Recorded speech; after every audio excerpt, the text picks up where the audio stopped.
Namaskar, welcome viewers. It's 9 p.m. You're watching the news on Sansad TV with me, Rajiv Kumar Singh. Over the next half an hour, we will give you the details on all the top stories of the day. Before that, here are the headlines this evening.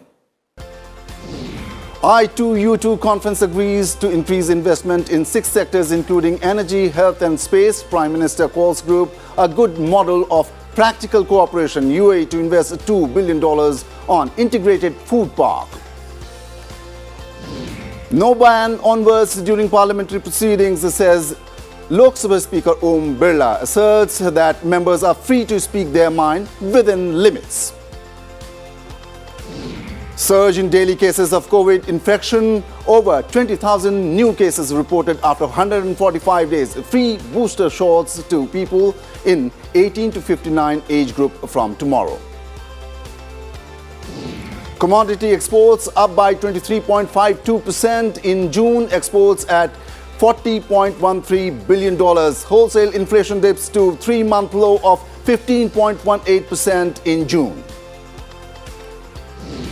Gotabaya Rajapaksa resigns as Sri Lankan president. Army warns protesters stay away from violence or face consequences. UN Secretary General lays stress on peaceful transfer of power. Let us now look at some more important news of the day in our flash segment. Vice President M. Venkaiah Naidu lays stress on preventive measures to address genetic diseases like thalassemia and sickle cell anemia. Government working on measures to rejuvenate watersheds and ensure water quality, says Rural Development and Panchayati Raj Minister GIRIRAJ Singh.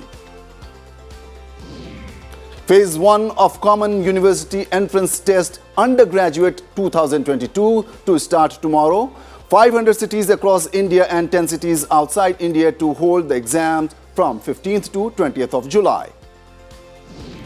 Consumer Affairs Department sets up a committee to develop a framework on right to repair. Panel aims to empower consumers and reduce e-waste. Delhi AIIMS and Association of Plastic Surgeons of India to organize APSP SUSHRUTA Film Festival on 15th of July. Union Health Secretary writes to all Chief Secretaries, asks states, UTs and private vaccination centers to increase uptake of precautionary dose of Sputnik vaccine.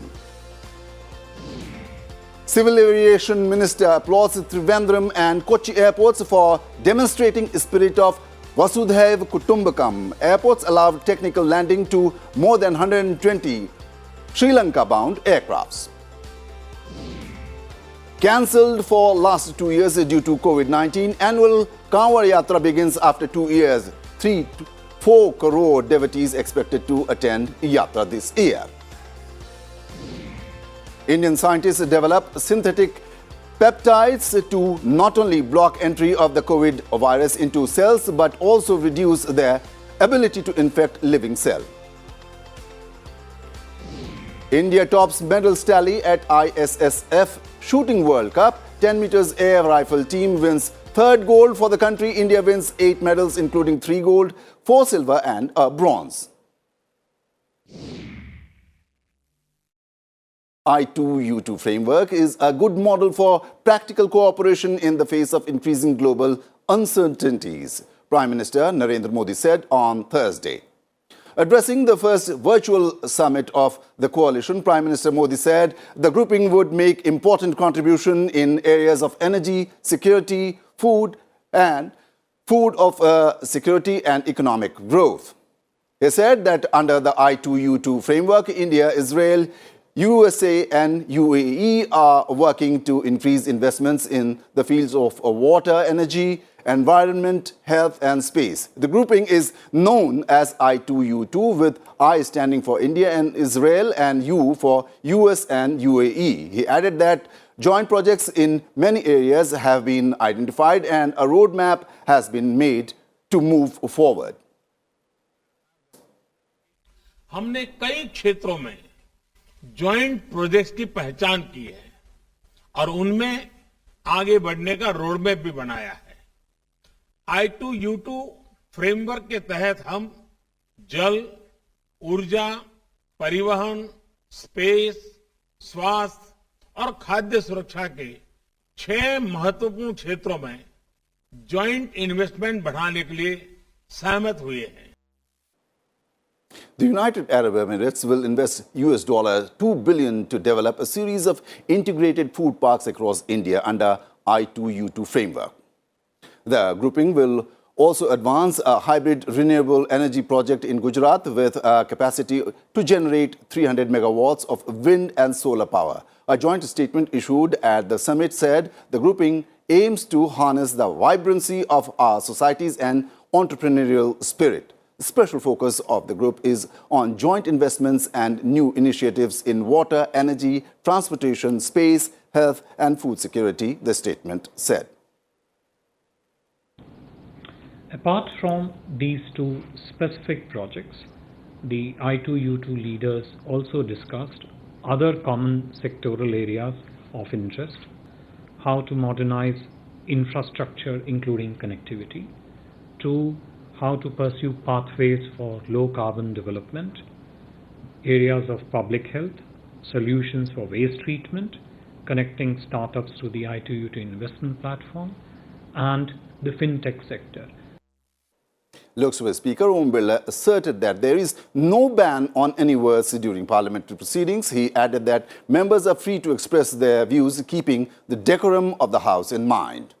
Referring to the issue of some words being designated as unparliamentary, Om Birla said that it is a regular practice since 1959. He said no word has been banned. Rejecting the allegations of opposition parties, he said people who are unaware of parliamentary practice make various comments. He said the legislatures are independent of the government and members are free to express their views.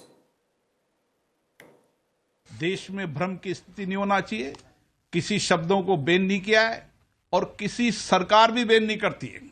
मैं debate और चर्चा में सुन रहा हूं कि इस सरकार ने बैन कर दिया, उस सरकार ने बैन कर दिया. चाहे राज्यों की सरकार हो, चाहे केंद्र की सरकार हो, सभी राज्य की विधानसभा और लोकसभा और राज्यसभा एक स्वतंत्र स्वतः निकाय है जिन पर सरकारों का कोई नियंत्रण नहीं होता है. और मैं मानता हूं कि सभी राज्य विधानसभा इसी लोकतांत्रिक प्रक्रियाओं से चलती है, संसद में इस प्रक्रियाओं से चलती है. Vice President M. Venkaiah Naidu emphasized the need to focus on preventive measures to tackle genetic diseases like thalassemia and sickle cell anemia in the country. He suggested taking up mass screening of the children for early identification and management of genetic disorders. He was addressing a gathering after inaugurating the second blood transfusion unit and an advanced diagnostic laboratory in Hyderabad. He also urged the private sector and NGOs to support the government's efforts in combating genetic diseases.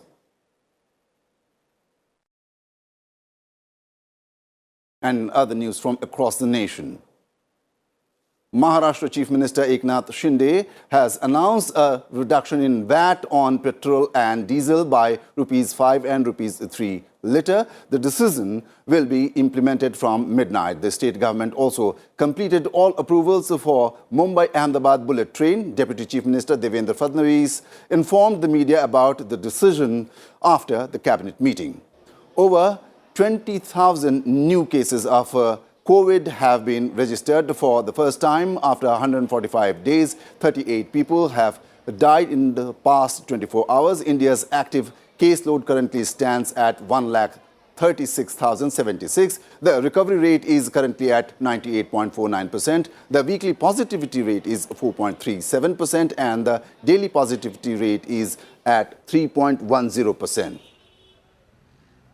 More than 199 crore vaccine doses have been administered in the country. The health ministry said over 11,76,000 doses were administered in the last 24 hours. Starting Friday, free booster doses will be provided to all adults between the age of 18 to 49 for the next 75 days. This is the part of a campaign under Azadi Ka Amrit Mahotsav. Amarnath Yatra was suspended on both Pahalgam and Baltal routes on Thursday due to bad weather as rains lashed the Kashmir Valley. The officials said the yatra will resume after the weather improves. NDA candidate for President Draupadi Murmu was in Goa on Thursday, where she met MLAs and MPs of the BJP and their allies. She sought their support for her candidature in the upcoming presidential election. There has been a decline of over 420 crore rupees in donations received by recognized political parties in 2020-21 as compared to the previous financial year. The reduction comes to nearly 41.49%. The Delhi High Court dismissed a petition seeking postponement of the NEET UG exam on July 17th. The court also said that since the petitioners are students, it is not taking a harsh view of their petition. The United Nations commended the Government of India and the Niti Aayog for the progress made in achieving the Sustainable Development Goals. The Deputy Chief of the United Nations said, as India progresses towards sustainable development, so will the region and the world. Ahmedabad, India's first UNESCO World Heritage City, has been included in Time magazine's list of 50 best places in the world for 2022. The state of Kerala has also been included in the list. Now let us look at some stories from the world of business and economy.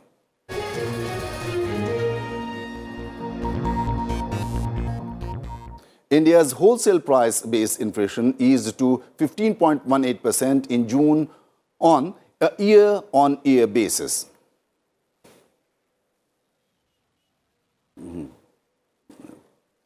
The easing is due to a sharp decline in the prices of minerals. However, food articles remain costly. June is the 15th consecutive month when the wholesale price index-based inflation remained in double digit. In June 2021, it was 12.07%. In May, it touched a record high of 15.88%. Inflation in food articles in June was 14.39% as prices of vegetables, fruits and potato witnessed a sharp spike over the year-ago period. In May, the wholesale price inflation in food articles was 12.34%. The WPI inflation in minerals dropped sharply to 8.55% in June, from 33.94% in May. In the fuel and power basket, inflation was 40.38%. Exports have grown 23.52% to $40.13 billion in June. Imports in June jumped to 57.55% year-on-year to $66.31 billion. A trade deficit has been at a record level of $26.18 billion.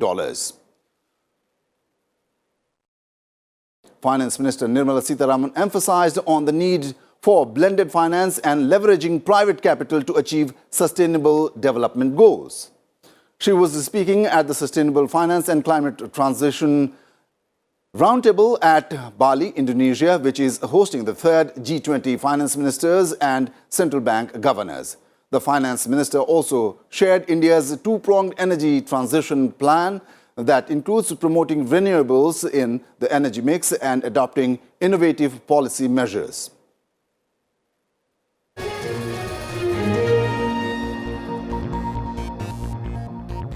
Time for a break here. On the other side, inflation brings back long queues back outside food banks across America.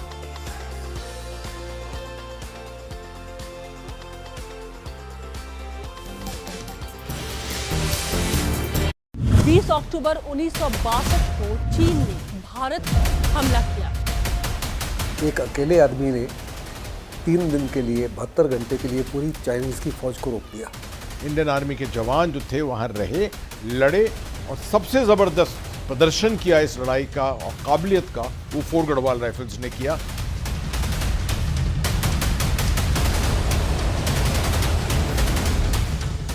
Kidney transplant is one of the most major advances in medicine in the last few decades. I will request everyone to please come forward and donate organs, and we can bridge the gap between demand and supply of organs in India. Kidney transplant is a boon for some, it is a curse for some. The family members who wants to donate the kidney should not be scared, because nowadays it is very safe.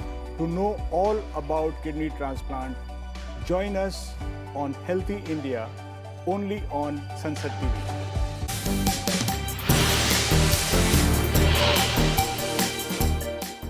Welcome back. Time now for all the big developments from the Russia-Ukraine war front.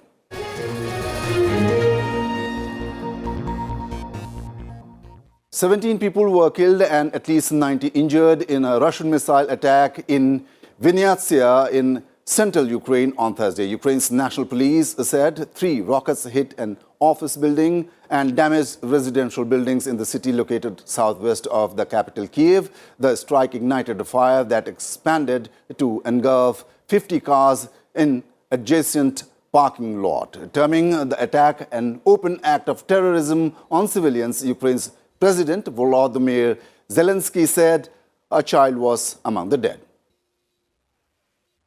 1 person died after the Ukrainian town of Mykolaiv and Bastanka were shelled on Thursday morning. Russian rockets destroyed a residential building, a hotel and educational institution in the area. An agreement between Russia, Ukraine, Turkey and UN to form a coordination center to ensure safety of Black Sea grain routes has been reached. Turkey's defense minister Hulusi Akar said that the agreement would be signed next week. Russia has condemned the US and the UK for helping train Ukraine's armed forces, terming it as a part of a hybrid warfare being waged by NATO countries against Russia. Russian Foreign Ministry spokesperson Maria Zakharova said US instructors were helping Ukrainian forces use advanced US-made high-mobility artillery rocket systems.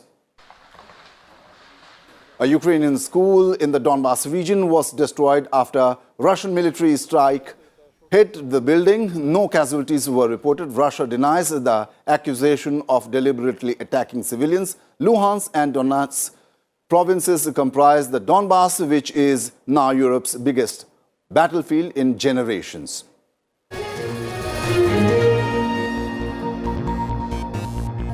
Time now for some other global updates.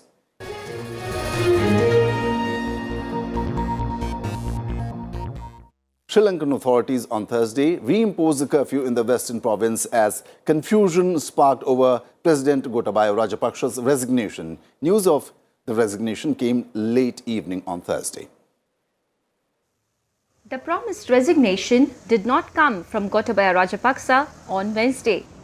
The Sri Lankan president is reported to have left for Singapore from Maldives on Thursday on a Saudi Airlines flight. Named the acting president, Prime Minister Ranil Wickremesinghe became the target of the protesters.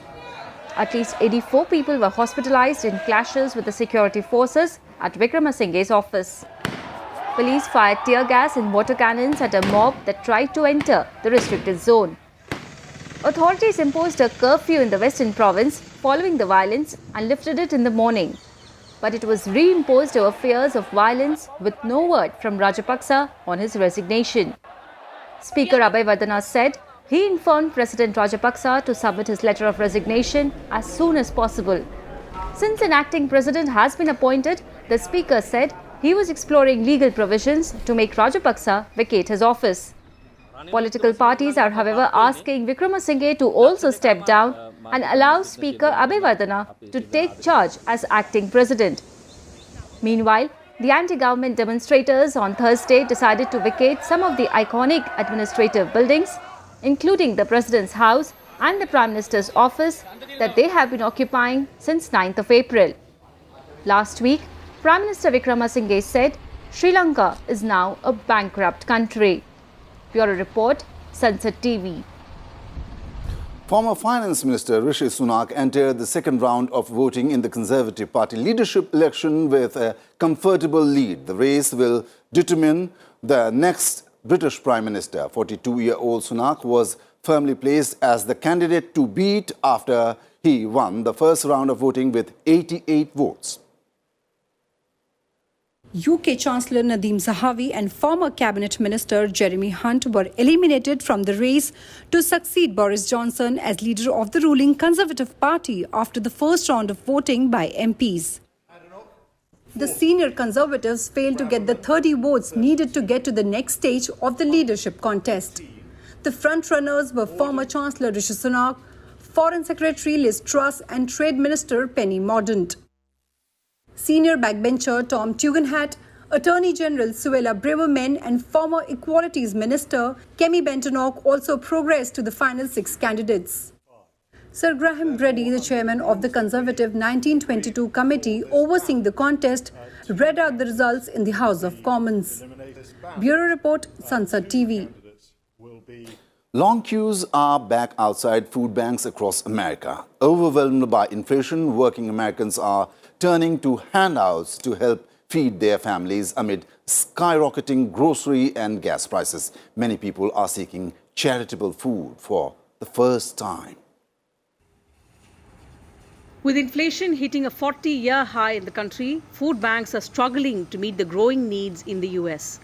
Federal commodity programs have fewer products to distribute. After paying monthly bills for rent, utilities, car, gas and healthcare, people are left with little money for meals, forcing them to go to food banks. Numbers show that charitable food distribution remains far above amounts given away before the COVID pandemic. The Los Angeles Regional Food Bank gave away 30 million pounds of food in the first 3 months this year. It was far more than the 22 million pounds it gave away in the first quarter of 2020. During 2020 and 2021, we were seeing our distributions more than double what they were pre-pandemic. For 2022, we're expecting things to really start sliding down in terms of the demand for food assistance. But really with the inflation hit, we saw another upsurge. Hundreds lined up at the weekly food distribution run by the Mexican-American Opportunity Foundation in California to fill their grocery bags and wheeled carts with beef, milk, beans and other essentials. US consumer prices rose 8.6% in May from a year earlier. It is the biggest year-over-year jump since 1981. Gasoline prices are surging since April 2020. Rapidly rising rents and an end to federal COVID-19 relief have also taken a financial toll on many Americans. Bureau Report, Sansad TV. Let's now look at some other news from the world. The US cleared Novavax vaccine for adults over 18. The Made in India Novavax is a more traditional vaccine than the other 3 COVID-19 vaccines available in US and Europe. The government aims to target unvaccinated people in the hope that the availability of a traditional protein-based vaccine will draw many to get vaccinated. Many in the US are unwilling to get mRNA-based vaccine shots. Novavax is manufactured by the Serum Institute of India. Protesters took to the streets in Panama over rising fuel prices. Riot police fired tear gas at groups trying to break through a fence guarding the National Assembly building and detained some. People from public health, education and other sectors are demanding better working conditions in hospitals and more medical equipment and better salaries. The government in Ivory Coast denied that 49 soldiers who were arrested at Mali's international airport pose a threat to Mali. The Minister of Communication called the soldiers tourists. The Malayan government earlier arrested 49 soldiers from Ivory Coast and termed them mercenaries. The soldiers came to Mali to work for a German contracting company of UN mission in Mali. Croatia is the most recent victim of a wildfire in Europe after Portugal, Spain and France. Various parts of Europe are facing unusual heat wave that authorities have linked to climate change. Croatia is prone to forest fires, especially after long periods of hot and dry weather. European Union officials issued a warning about dry and hot summer and urged local authorities to brace for wildfires.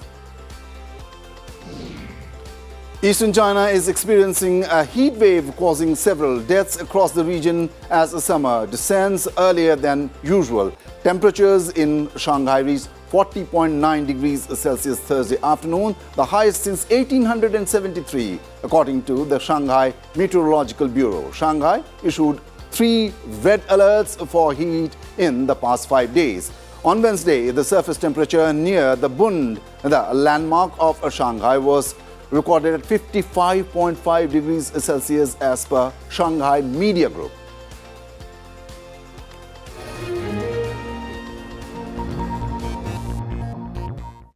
Time now for all the sporting action.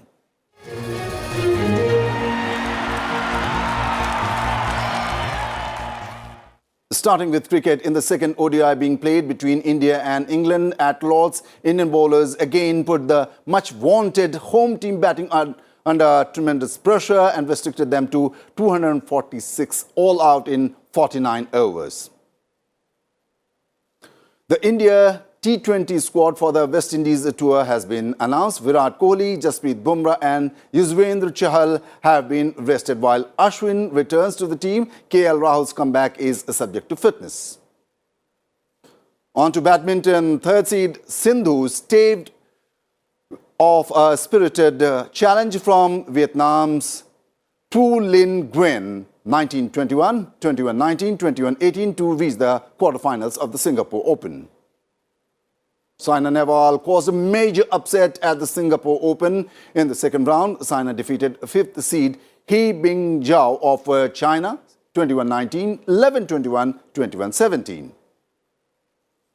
HS Pranoy continued his impressive form in the men's singles. Pranoy defeated 3rd seed Chao Tien Chen of Chinese Taipei 14-21, 22-20, 21-18.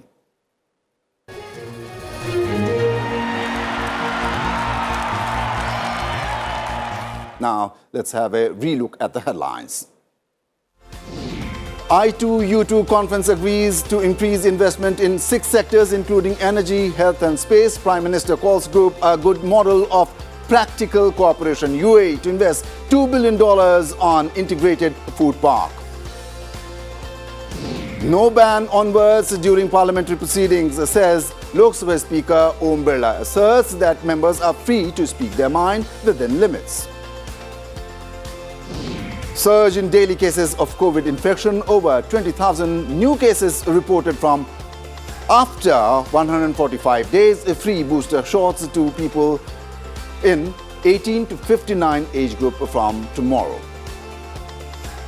Commodity exports up by 23.52% in June. Exports at $40.13 billion. Wholesale inflation dips to 3-month low of 15.18% in June. Gotabaya Rajapaksa resigns as Sri Lankan president. Army warns protesters to stay away from violence or face consequences. UN Secretary General lays stress on peaceful transfer of power.